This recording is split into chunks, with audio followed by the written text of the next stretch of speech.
আলাইকুম রহমতুল্লাহ বারাকাতুহু।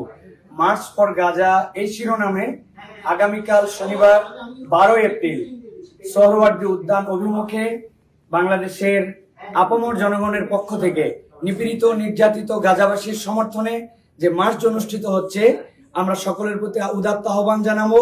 আসুন আগামীকাল দল মত নির্বিশেষে আমরা নিয়ম শৃঙ্খলার মাঝে থেকে আমরা আমাদের এই সুশৃঙ্খল সমাবেশকে সফল করে তুলি। আমরা বিভিন্ন পয়েন্ট থেকে মার্চ করে আমরা গাজাবাসীর সমর্থনে সোহরাওয়ার্দী উদ্যানে আসব। সেখানে বাইতুল মোকাররমের খতিব আল্লামা আব্দুল মালেক সাহেবের দোয়া মোনাজাত এবং তার ঘোষণাপত্র পাঠের মাধ্যম দিয়ে আমাদের এই কর্মসূচি ইনশাআল্লাহ সমাপ্ত হবে। সকলে যে যার অবস্থান থেকে চূড়ান্ত শৃঙ্খলাকে রেখে আমরা নেমে আসি।